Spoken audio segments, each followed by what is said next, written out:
Welcome to Men, Relationships, and Other Fables, where you find thought-provoking conversations and insights that transform. Please welcome our host, Nicole Douglas. Hi, everyone. Thanks for being here. We learn and grow from those who have done the work and manifested phenomenal success in business and in life. Today, I have Urica Rose, singer and songwriter. Urica is a Southerner with a New York City edge. She has performed for both the governor of New York as well as the mayor of New York City. Her first single, Ain't No, topped the #1 spot on CD Baby in the rock, punk, pop, metal punk, and metal punk alternative metal categories, also reaching #5 in the rock category.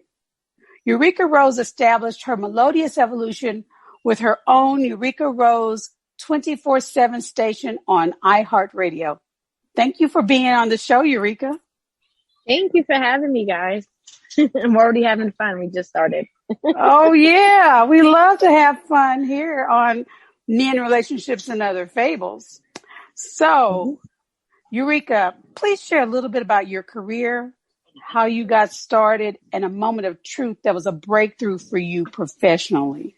Well, I got started by accident. I've always been a very outspoken child and, walking up to strangers, saying hello and stuff like that. Any family events we had, I've always been the dancer of the family.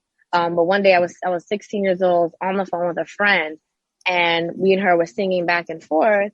And then my mom calls me into the room hey, who's that little girl singing on TV? And I was like, that wasn't TV, that was me. And she said, okay, then if that's you singing, then sing for me right now. So I just sang what I was just singing, and she's like, oh my God. And she immediately got on the phone oh my God, did you know that she could sing? Listen to this. And she called maybe 5 people and had me singing on the spot. And I was like, yeah, she can sing. And mind you, at the time I lived in a house with my brother, my sister, and we had our uncle and aunt that was living with us. And my uncle and aunt, they're the same age as me. But needless to say that none of them knew I could sing. Everyone was floored, oh my God, she can actually sing. Meanwhile, I'm just thinking I'm singing along to songs just like everybody else does. So my mom did discourage me for maybe 2 years because, the music industry is a very hard industry. And didn't want me to, get excited about possibly being something. And it's a lot of hard work. And she wasn't sure if I was prepared to put that work in. So she definitely discouraged me for 2 years. No. You don't want to do it. It's too hard. It's too this, it's too that. But if you do want to do it and be serious, study these songs, study these breathing techniques, study this, study that. Wow. So I did. And, and at that time, she heard everything in my voice besides R&B. There was so many different textures and layers and the way that I did certain things. She just heard even jazz, rock, just almost pop, anything you could think of besides R&B. So your mom was this huge stand for you, really exploring your musical, your talents. Cause she's a music head.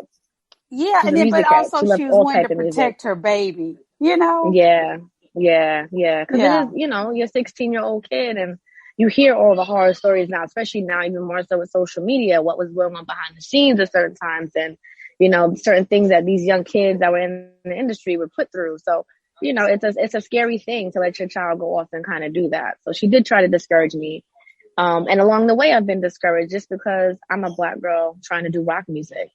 There's not really many of us doing it. So there's no real avenue to say, okay, just do it exactly like this person, follow their blueprint, and you'll be on your way. It's I'm literally trying to create a sound that didn't really exist at the time, especially not for someone of my color. So it was hard. It was definitely hard. There's been plenty of times I've just all right, I forget it. I don't know why God gave me this, what I call a talent, because I have nowhere to put it. So you do also have to remember that really African Americans pioneered rock. Oh yeah, we started it. Little Richard. But that's not how they try to tell the history though. They make us feel we are the new people coming into this sound. It's we're coming back into it because we created it, So it's still tough though, because even all the connections and the people that we know, it's more geared towards the R&B and the hip hop So when they see me, it's like, oh, okay, what are you going to sing? And they see me singing. It's like, what the heck? Like, why did you choose that? So it's Well, tough. It's well, tough. I'm Going also against the thinking about grain. Tina Turner too. I mean, Tina Turner was a Yep. rock star, like Oh, straight yes. up. But remember, So, she didn't start out that way. They started out singing more like love songs, and they had to get their way through the door. And then that's probably the sound that she wanted to make. Because remember, she said that she was tired of making that love music and that sad music. And that's when she really started getting it. Because she has those like rock chords naturally in her voice, like the scratchiness, the power. Like she has a lot of rock chords that were already in there, but she didn't start off that way. so let me ask you again, because we're kind of getting on to something. What was a Mm-hmm. moment of truth for you that was a breakthrough for you professionally? Like, I mean, like I said, there were plenty of times where I actually wanted to stop doing it. And I said, let me just be a writer. Let me just write for other people because it's just too frustrating. I'll write whatever kind of music you want to do. But if I can't do rock music or the type of alternative music I want to make, I don't want to do it at all. And then I had a dream, and this is what said, like, okay, like if I don't do it, it's going to haunt me. I had a dream. I was in a church. Everyone in the church had on all black. There was like, what gargoyles, like stuff in the church, like the statues, they were all black as well. And all of a sudden something told me to open my mouth and sing. And I started singing, and everything from the floor up started turning white. All the little girls' dresses, the statues, the people's wow. outfits, everything. And someone whispered, she's got the gift. And I woke up. And mind you, this was the night after I told my mom that I don't want to sing anymore. Like if I can't do the type of music I want to do, people are constantly trying to push me to do what they want and R&B and stuff that I'm not interested in as a singer, as an artist to even write about, then I'll just be a writer and I won't sing. And that's the dream that I had. I said, you know what? I guess I got to keep going. I got to keep going. I don't know what the dream means, but I'm like, I got to keep going. Yeah, you know it. Hey, it sounds like that moment of truth for you. Yeah. Yes. So the decision was made for me. Wow. So thanks, Urica. We have a few questions about the real world of business and relationships. So we did a survey and we posed this question. What would you ask someone who is successful in their career about relationships? So Urica, here's the first question. Mm-hmm. When it comes to knowing who to trust and who you can work with, what has been your biggest lesson? I mean, I feel like I've always just been a vibes person. So if the vibe isn't right, I can't even move forward or fix my face to really move forward. Because I've never felt like, oh, I have to do this, or my life depends on this, or this is my ticket out of, wherever I'm at. So if I feel like that I have to compromise myself and my character or put myself in harm's way, or the person just doesn't seem genuine, like you can tell when you're talking to somebody and they're just being a used car salesman. Like, I don't like the used car salesman, like at all. It's like, all right, yes, it's so nice to speak to you. I'm hanging up. I'm like, I'm never calling that person back. Block. Because I've been in sales. I've been in different types of sales, mortgages, selling sunglasses and, different trainings. So once I start hearing verbiage that I've heard in those lines of work, it's like, no, I'm not interested.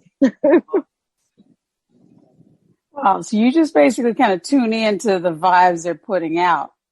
Yes, completely. And again, I never make a move like my life depends on it. So sometimes they put things in your face that you feel like, okay, this is my only ticket out of where I'm at, or ticket out of the hood. Like I just got to go for it. I know it's not the best situation, but let me go for it. Because sometimes people know it's not the best situation, but they're just focused on like, I got to get out of this. And they'll just make that decision knowing it wasn't the best to begin with. I don't really move like that. So, you use a lot of discernment when you're really, opening yourself up to opportunities, like really looking at who is this person? Are they really committed to for Google? You can look them up. Like, okay, who are you? And Google is great for that too now. So, on your path as an entertainer, Have you encountered any naysayers or saboteurs? And if so, were you surprised about who they were? No, and like I said, my whole career, from when I started till now, has just been a bunch of people not understanding why I'm doing the sound that I do. So I don't even mix my personal life with my music stuff. Like, I've never really had friends come with me to the studio. You know, I've never mixed the two together because I know a lot of people don't get it. And it's funny because strangers will get you or get your sound better than the people that actually know you. Because even people I know, I'm like, oh, why don't you do, you know, this type of music instead, or the EDM? Why don't you do that type, or why don't you do this and then go to that? It's like, no, I don't really feel like I have to compromise, you know, to do what it is that I actually love to do. I'm doing it because it's a passion, not because I'm just looking to get a check from it. And it's something that's a release for me. Like, me creating music is more therapeutic for me than anything. Because I'm the type of person that I don't get angry. I'm not going to sit here and yell and shout or ready to fight or anything. So all of that is put into my music. So my music is very passionate, whether it has like a sexual undertone or an aggressive overtone. But it's just all of my passion is really where I put in the music. So, you know, when you said you you separate, you know, your personal, work, you know, like your personal life from your professional life, I think that, you know, when you're sharing about how friends or family members might say, well, you know, why don't you do this? Why don't you do that? You know, oftentimes, it's, you know, they love you and they're wanting to do what in their minds, they're wanting to protect you from what they might perceive as, you know, okay, you go down that path, you might fail, or, you know, why don't you do this? You know, it'll be easier. But really, at the end of the day, what you're up to is really about a self-expression. Exactly. Like your work is about, this is who I am. Here's the gift. Exactly. Here is my gift. And here's what I'm really committed to giving to the world. That it has nothing to do with you. I got you, love me. And, you know, here, this is the path I'm on, and I'm honoring that. My call. Yep. And I'm a Taurus. So needless to say, I'm very bullheaded. So if you tell me that I can't do something, it's like, all right, sit down and watch. I'm going to show you why I'm going to still do it and why I'm going to exceed at what your expectations were of me doing it. So again, even when I first started singing, like, I literally used to sing so low, like a mouse. I don't even know how my mom even heard me singing from the other room. Because I didn't think that I could sing. I didn't have the confidence. So just seeing how far that I've grown, and I've pushed myself just from people telling me not to do something, or I think you should do this instead, it's pushed me that much further ahead. I feel like vocally, maturity wise with music. The only thing that I wish that I took more serious and did music wise is play the guitar. Like, I wish I just really could just hone in once and for all and just really master that thing. But yeah, there's so much that I've learned about music, like instruments, because all of my stuff is pretty much live instruments. I couldn't write when I first started. Like, there were so many challenges. And then imagine not being able to write. You don't really have the voice to sing the music that you want yet, but the music is in your head, but you don't produce. So you don't even know where to begin. So it was definitely like a journey. And again, I appreciate the people and the family members that may not have totally agreed with the path that I was going down, or why am I doing that? But like, the funny thing is, my grandfather's like one of my biggest fans and my background is Jamaican. So I don't even know how he gets the whole rock thing, but he's like, yeah, my granddaughter, she's great. Like, my kids tell my grandfather anything about me, nothing bad. He literally will walk up to a stranger just to show them a video of me or something on YouTube. And look at my granddaughter. This is like, okay, sir. Hello. Like, yeah, because you're doing amazing. Your own thing. And that's his dream for you to just just be yourself and have fun doing that. Yeah. Okay. Well, thank you, Urica. We have Urica. I don't know why I'm saying Urica. Eureka, which is so much more beautiful. Thank you. Have another and it means you struck gold. We have another question for you coming right up. So, Our next question from the survey is, from your experience, what mindset is needed to balance romantic and business relationships where you and the other person are empowered? Girl, when you find out, let me know. I'm not going to mislead nobody on that answer. I don't have it. So, I apologize. Now, wait just a minute. I'm listening. Wait just a minute. All right. I'm sorry, ladies. Bye-bye. So, Urica, let me ask you. I can wing it. But... let me ask you this then, okay? Yeah. So, when, in your work, which is like, that's your calling. It's really not more so about really, you're answering the call. Right. When you're in, when you're, in a relationship and you're really wanting to answer the call and just trying to manage what there is to manage around being in a relationship with someone and doing your work, what frequently comes up?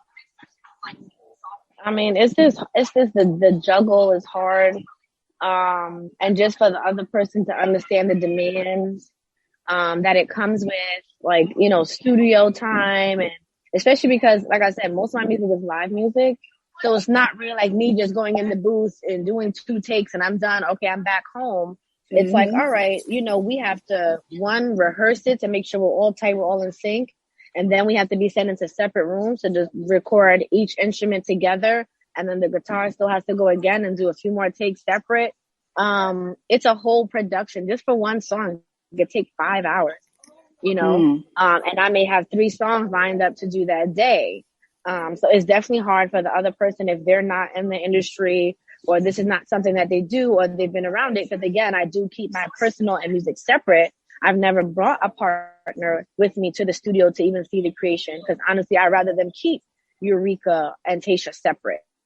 So when I come home, I can just cool out, be myself. I'm weird like that. I don't even listen to music in the house. I listen to music in the car, and that's probably about it. Like, other than that, the only time I'm really listening to music is when I'm creating. So it's hard. I don't even know because there's times where you'll definitely butt heads with your partner trying to explain what it is you're doing, or you're in a zone right now. That's another reason why I don't have people that I personally know around me, because I get into a certain zone where I can't even really talk to you. I'm not even really there. Even though I'm sitting there, I'm thinking of, okay, the next lyric, okay, what vibe do I want to get in for this? And I'm totally zoned out. I can't even drive home from the studio when I leave from creating, because I'm still in such a zone. I'm not even seeing the red lights, the stop signs. I'm not seeing anything. I'm just still somewhere else. Because I just go so deep into actually creating, because most of my songs are freestyles. And then I have to recreate the freestyle and cut off 2 minutes or something like that off of the song to make it actually a song that fit into 3 minutes. So it's very hard for a partner to understand that, like, hey, I can't talk right now. I can't even totally absorb what you're even saying. Give me a minute. So I don't know. Like I said, I haven't found the solution for it or how to really manage the two well. So when I do, I'll put a comment underneath here to tell you guys, hey, I figured it out. Well, honestly, it sounds like you do have it figured out. Yeah, the best thing I can do is try to keep it separate. And again, I have to be considerate for my partner when I know that I have to leave. Okay, I can't do 3 songs today. I can only do the 2 songs, and let's schedule the day behind, and then still go home and possibly cook or just spend time. It takes a lot of effort, for sure. Yeah, but I think you got it figured out. It's what you're doing is working for you and your partner. Yeah. So, yeah. That's true. So maybe I do have it figured out. I don't know, but it's hard. you do, but anything worthwhile is worth the effort. Yeah, that is true. So, that is very true. Very true. So, Urica, we are going to take a moment and listen to one of your tracks on a segment of the show we call Groove Moves. So, DJ, let's hear Murder.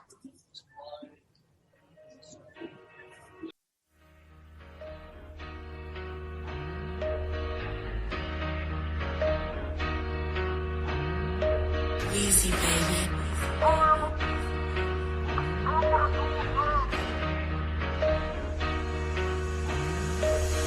Yeah, I'm sleeping on my rock drip, so I hopped on the track just to pop it and watch y'all brains go dumb, diddy-dum-dum, diddy-dum-dum. I ain't a killer, but don't push me. I'm a sweet chick, evil kitty.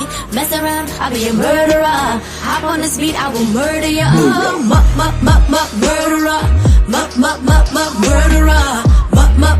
Murderer. I shot the sheriff. Murderer. Murderer.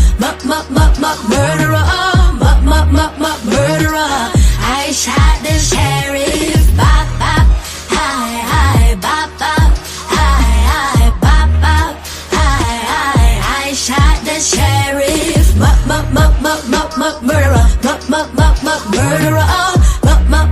Murderer. I shot the sheriff. 1, 2, 3, 4, 5. All this fake booty's just standing in a line. But back, what's that? The butt fat and it's mine. I'ma pop this for real. Trigger one time. Murderer. Murderer.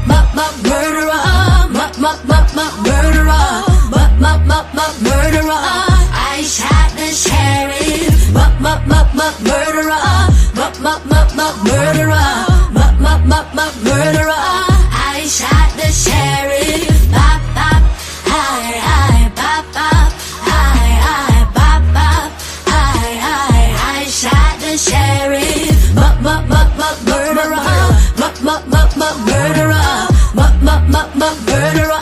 I shot the sheriff. I'm a savage. Go run and get your heart eaten by a bad chick. I don't need to show me where the bag is. Damn, this pussy dangerous. None of these haters can play with us. Dangerous.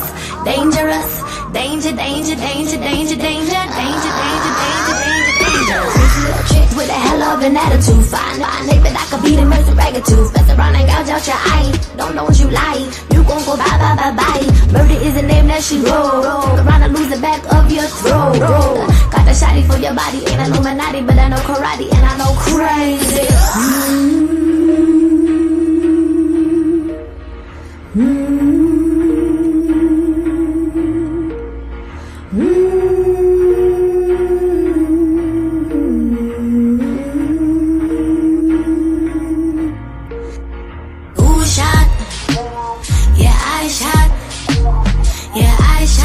I shot the sheriff. I'm a murderer. I'm a murderer.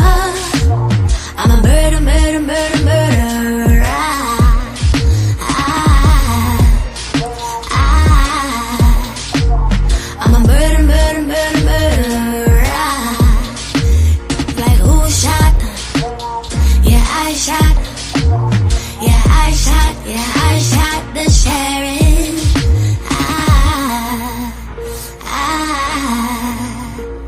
I'm a murderer.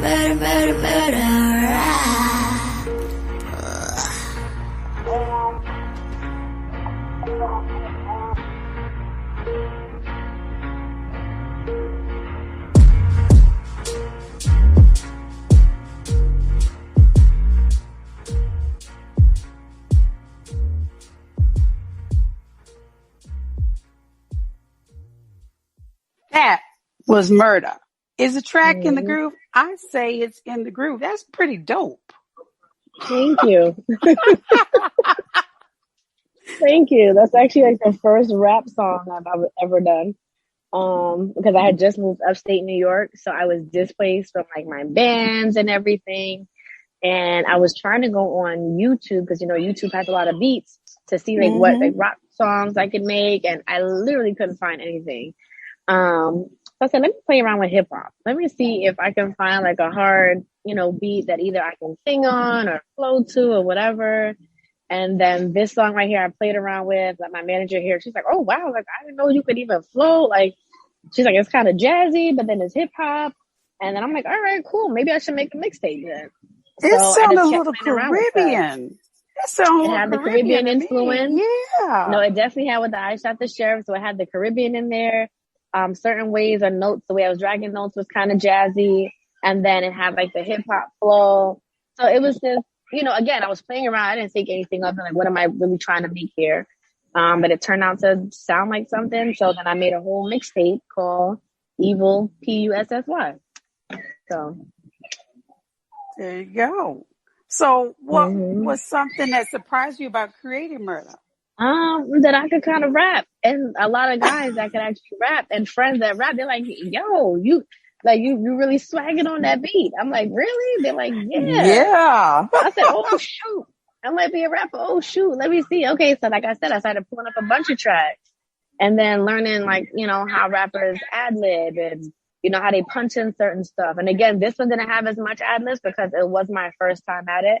But then other ones that you hear, I'm doing all type of crazy sound effects in the background and noise. Like, I really got into it, and it was so much fun because like rock, I don't feel like it has a lot of boundaries. You can literally do whatever you want on there. You could scream on it, cry on it, whatever. And I feel like the same thing with rap. So I had that freedom on a track. It just wasn't live music, but I still feel like I had the same freedom to do what it was I wanted. So it was fun. It was definitely a lot of fun. And I recorded all the songs at home by myself. I do have the capability of recording myself. So I have like the Pro Tools and all that stuff set up at home. So I literally recorded the whole thing myself and then took it to a studio to be like mixed and mastered. Very eclectic, because you had a lot of stuff going on there, but it all like came together like a really cool meal. Yes, thank you. It did, yes. Thank you. That's a good way to look at it. Cool meal. Yeah. So are you ready for another survey question? Yes. Surveys, don't kill me now. Come on, you're going to show how much I still have to grow. Go ahead. Well, I'm learning from this too. Like, you're saying that, I don't have it figured out. I'm like, you got it figured out, girl. You really do. Exactly. It's like a little therapy. Like, okay, maybe I do. So our next question from the survey is, what are 3 pitfalls you have seen people fall into now this is a little bit of a variation of what we just talked about. So what are the 3 pitfalls you've seen people fall into when it comes to balancing their romantic, family, or community relationships while working to have a successful career or business? Not having fun. Not having enough fun, because sometimes you get so caught up in, working and, you start neglecting things around you. Like I've seen this from my mom. She worked so hard, but she was a single mom raising 3 kids. And even now that we're all pretty much grown, my younger brother is like the baby, but he's grown now too. So we're all out of the house, but she still works just as hard. Like, she has 3 kids to take care of still. And I'm like, Mom, you got to have fun. You got to find ways to have fun. Like, what are your hobbies? She's like, working. I'm like, you got to have something else. There's got to be something else you can do to enjoy yourself or enjoy your time. So I do wish, and hope that she finds more balance with that, but she really enjoys working. Yeah, I know for me, like I said, quick. You could burn out like that. Exactly. And especially because you don't have to work as hard, you got to mix the work in the play. So she is trying to figure that out now. Okay, what's fun? Or I need to make sure I turn my phone off, make sure I'm not working after this time. And I'm like, yes, that's very important. Because yes, I work hard, but I'm all about fun. I'm all about a good time. That's what I bring to any event or any place I'm at. Okay, what are we going to do to have fun? What kind of games you going to play? Want everybody laughing. We're going to have a good time. And I've been like that since a kid. As soon as I get around my cousins, all right, let's play a game. Let's do something, So I'm always organizing fun. So I feel like couples sometimes they get away from like what each other finds as fun or just a relaxing moment or finding something cute to do together, especially when you have kids. Oh, girl, how are you going to find fun when they're worried about being up underneath you? So, it's harder when you add kids into the mix. But yeah, I mean, the money's going to come. As long as you're working and doing what you're supposed to be doing, I think you have to find time for fun and enjoyment, because all that money does not go with you when you leave. Exactly. But the spirit and the experiences that your spirit gathers, that stuff that you take on with you, even into the next life, you take that on, but you don't take that money on. So I'm like, if you just have a slaving spirit, like, with no enjoyment, and then you leave, you're not leaving with any of that money you just slaved over and worked so hard for. Now somebody else gets to spend it, whether it's the government or your kids or your family or whatever. you don't get it. Yeah, you're right about that. So I believe in fun. What other pitfalls do you see? I mean, I guess, cheating and stuff like that. In certain relationships, I don't really know people's business, but mine, honestly, I don't know if I've ever really been cheated on, to be honest with you. Because I really don't pay attention to that at all. Like, it has to be like blatant in my face. I've never been one of those females to actually go looking for it. Because I feel like a lot go looking for that pain, and then when they find out, you're still there and crying about it. So it's like, why did you go looking for it? Me, if it slapped me in the face, I'm out of here. I'm not even saying goodbye. I'm out the door. You're blocked. You're not going to find, you could be outside my house crying all you want to. It means nothing. So I would guess cheating, would be another pitfall for relationships, and lack of communication is another huge one. Cause you have to remember, men and women are coming from two different perspectives, two different mindsets, two different thought processes on how to deal with things. And then you got to think of, how people grew up. That plays a big part in how your relationship is going to be and play out, because they're coming from what they grew up seeing. Mm-hmm. You're coming from what you grew up seeing, and you guys may not have both grown from the pitfalls of what you've seen, and now you're potentially bringing that into a home together, and it could be disastrous if you don't communicate and speak about these things.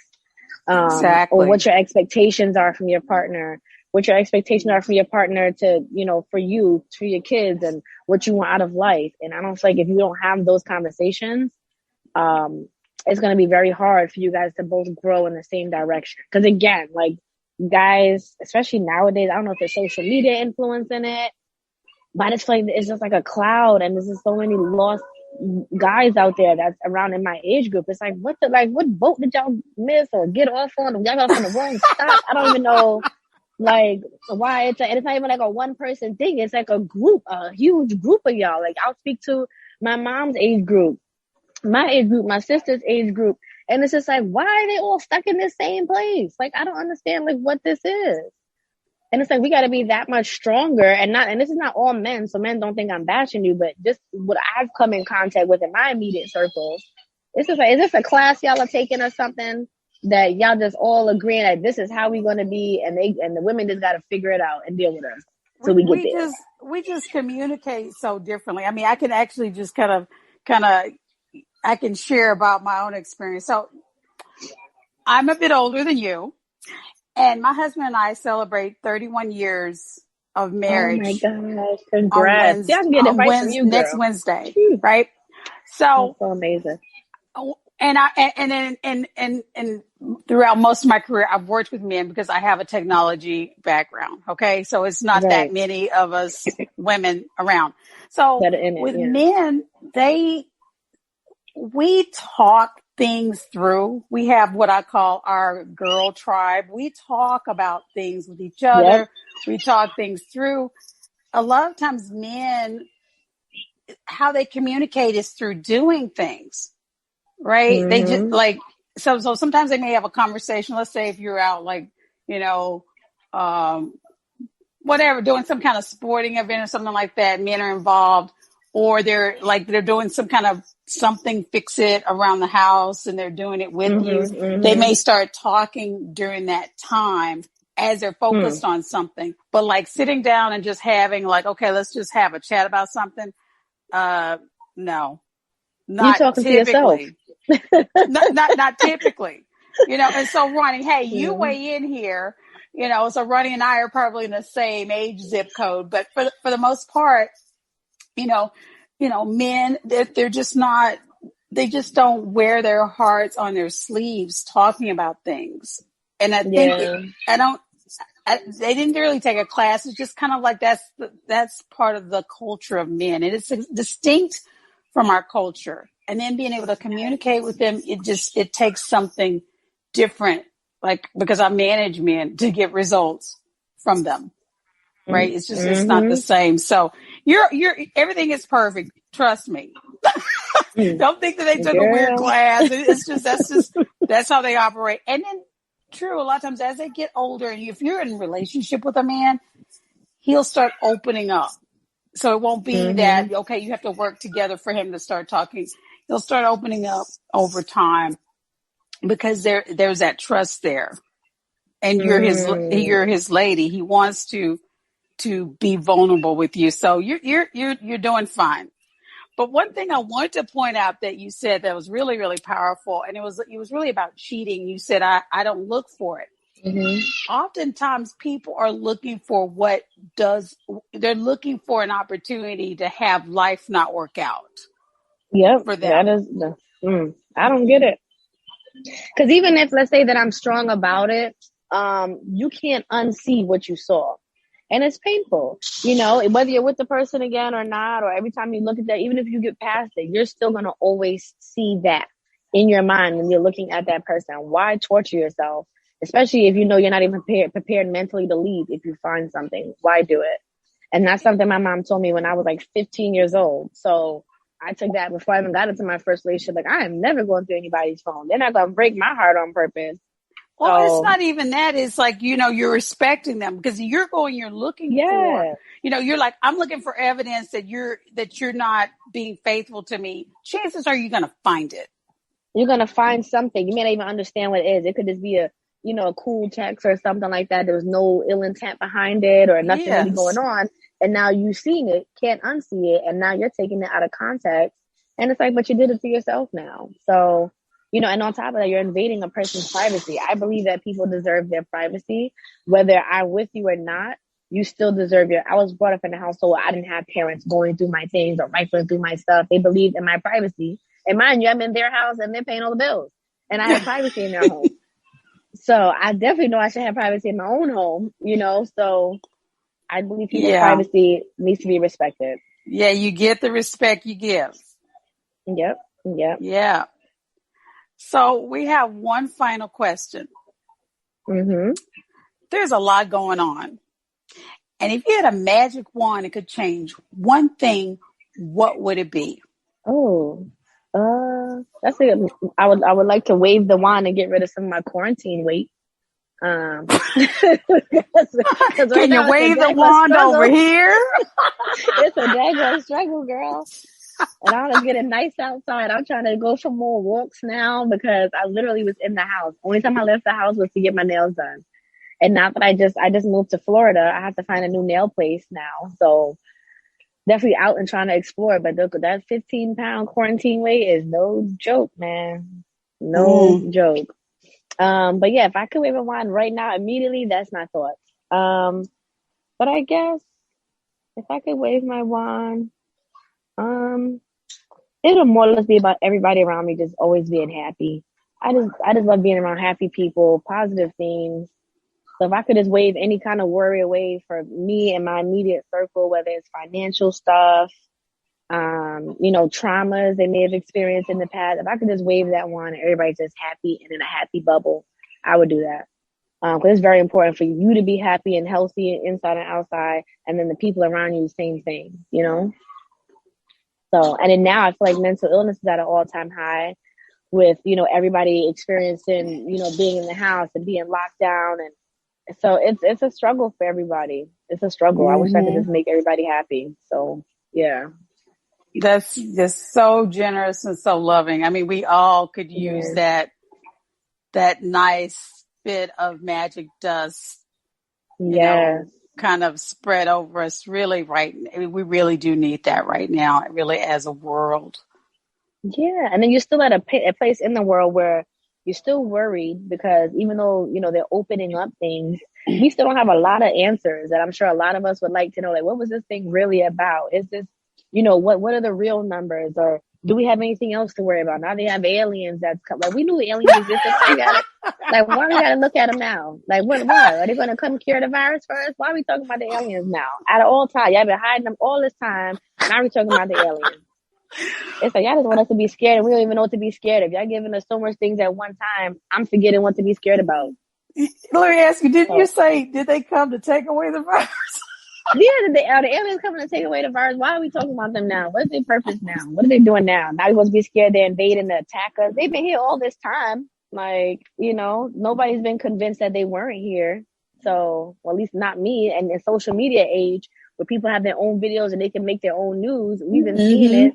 Yes. But now you guys want to say, hey, we're about to start uncovering all these files and all these top secret files. Why? Keep them. Keep them. We live in our regular lives.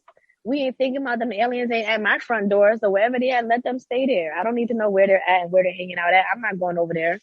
You know, it's just crazy. There is a lot going on. So that magic wand can make a huge difference. Yes. They want us to live in a state of panic and fear right now. And this is not fair. All I want to do is enjoy life, have fun, and eat some good food. And I got to worry about aliens.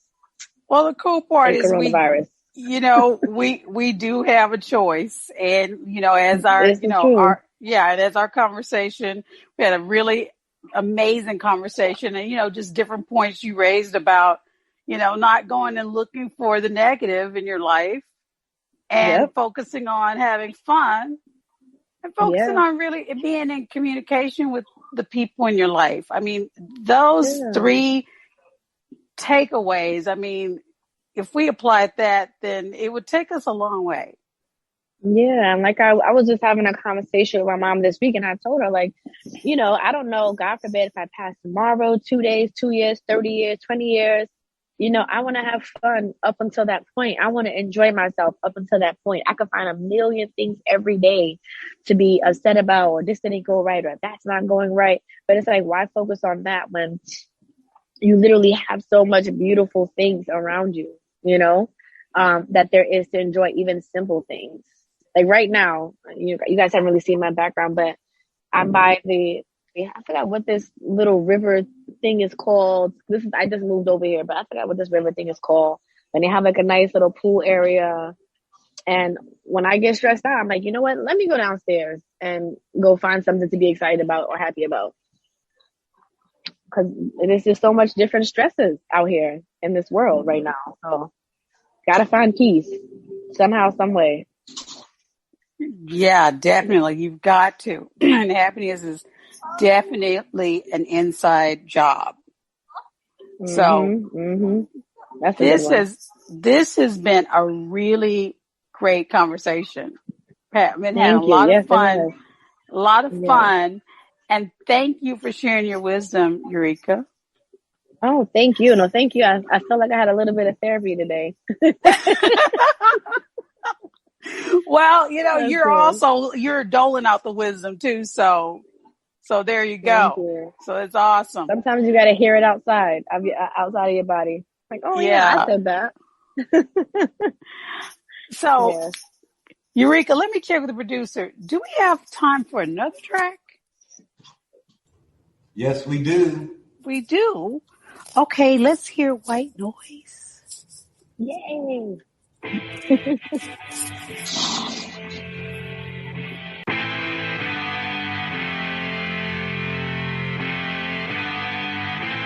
Flow Productions.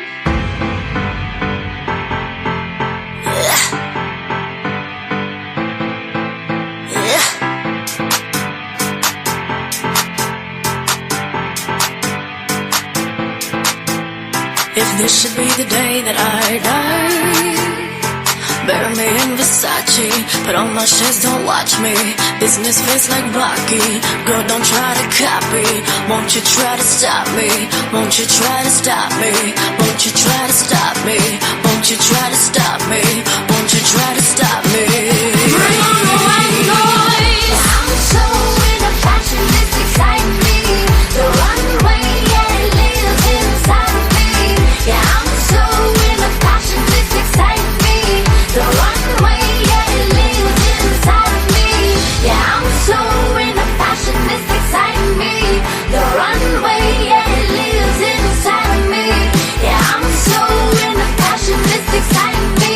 The runway, yeah, it lives inside of me. Feed me fashion or feed me fame, baby, isn't it all the same? Don't you wanna come play my game? Come on, just say my name. To the beat of a fearless drum, don't you hear me when I come? Don't you hear me when I come? Don't you hear me when I come? Pose flash for the camera, pose flash for the camera, pose flash for the camera, pose flash. Pose flash for the camera, pose flash for the camera, pose flash for the camera. Bring on the white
flash, pose flash, pose flash for the camera, pose flash for the camera, pose flash, pose flash. I have to tell you, I love that. I love thank you. electronic dance music. I'm like, man, Thank you. I'm putting Thank that you. on my playlist. Oh my God. Thank you. I'm like, And see, now that's different from the alternative rock stuff, but I was hired to do a theme song for a fashion show. Basically, they wanted like a reality show with like, fashion or whatever. And the show was called White Noise. So they hired me to make the song. And I've never made a song like that, like EDM track. And I'm like, oh my God, what am I going to talk about? Normally my stuff is like a lot darker than this. So I cried a little bit because I cry all the time. And I cried about it. And that's what came out. I'm like, I don't even know what it sounds like. Yeah, I just let my manager hear, like, I don't know what I did. And she's like, oh my God, are you kidding? I love this. I'm like, really? Because again, I've never written anything like that, or so. it And now I sounds love to it. me like you got in the zone and just pulled that just came right on out of the zone with you. It did. It sure did. It sure did. And it took a while, but it grew on me. I'm like, actually, I do like it. Okay, it is fun. It is like, okay, I can definitely see people walking down the runway to this. Like, this is cool. Really It cool. was a struggle. Yes. Yes. Well, Urica, how can our listeners learn more about you and follow you? Well, you can follow me on Instagram, Facebook, SoundCloud by following Urica, Urica, and then Rose. And then, you can go on YouTube, Snapchat. My favorite now is TikTok. Like, I literally get addicted to TikTok. My wrist gets numb with all the scrolling that I do on TikTok. But yeah, they can find me on there with Urica Rose. Awesome. Thank you for being our guest. It was really, really great. Thank you. Thank you for having me. You guys are so awesome. It was delightful. Thank you. Thank you. Thank you. I am Nicole W., and you have been listening to Men, Relationships, and Other Fables. Until next time.